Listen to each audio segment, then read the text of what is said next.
Jens de Valka, vienīgais Latvijas YouTube idiots.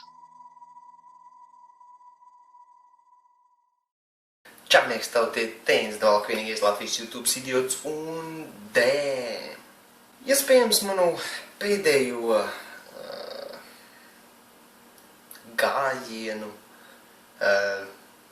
kāds sapratīs šādi.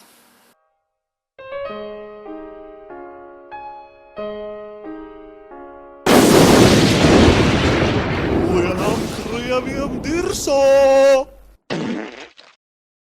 Bet, ja tu esi domājošs cilvēks, tad tu viennozīmīgi sapratīsi, kā tā ideja bija veidot.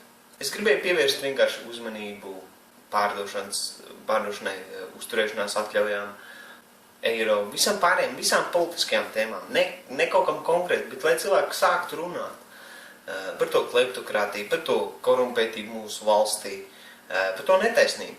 Vistiešākā veidā to var parādīt ar šādu gājienu, jo redzi, kāda cita vērtības. Mums neskaitās vērtības, bet mūsu vērtības ir pārākas par citām. Es personīgi uzskatu, ka aiztikt to piemineklu nevajag. Nevajag naidot, nevajag, lai atkārtojās tas pats, kas Igaunijā atkārtojās. Nav tas, man tā liekas, tas labākais no soļiem. Un tāpēc, kā sarkasmu par pārdošanas atļaujām un visu to savādo mūsu valstī, es izveidoju to mana balss iniciatīvu. Teiksim tā, man ļoti žēl, ka tā doma, kas tika tajā visā ielikta, sasniedz tikai reto.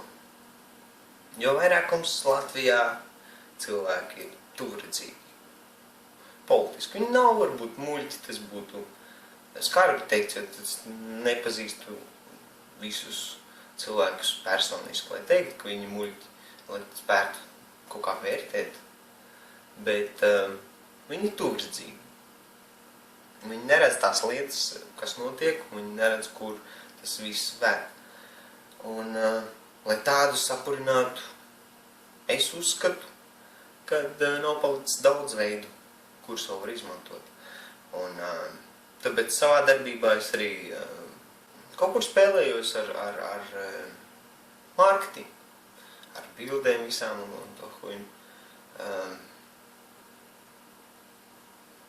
padarīt ar mārketingu, domāšanu par nopietnām lietām stilīgi.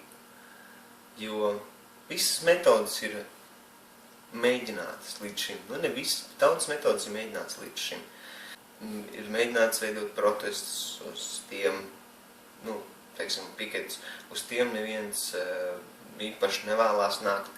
Ir tikuši vākti paraksti un tā tālāk. Nekas nepalīdz. Un tad es domāju, ka pašokējot publiku ar kaut ko tādu, teiksim tā, pastaigājot pa tādu jūtīgu tēmu, es vismaz ceru, ka es sapurināju pāris prātus padomāt nopietni par lietām, kuras notiek mūsu valstī.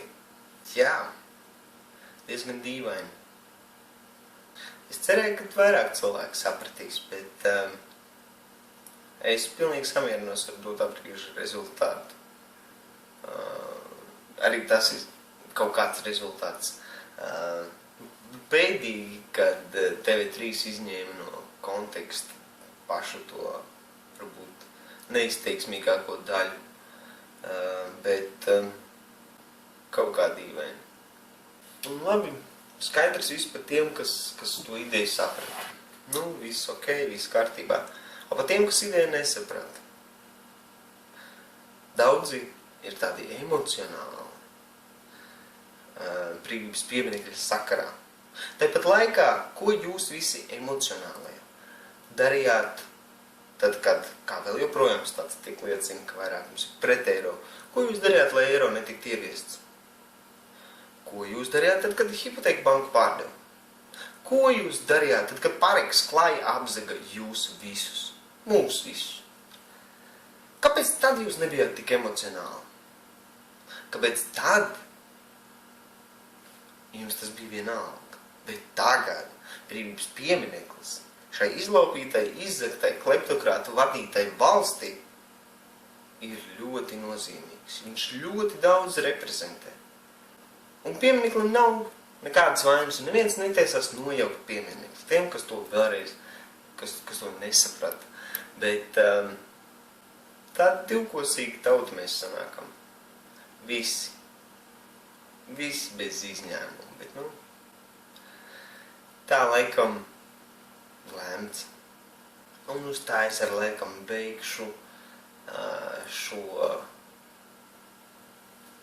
monologu sevi. Vēl es aizmirstu.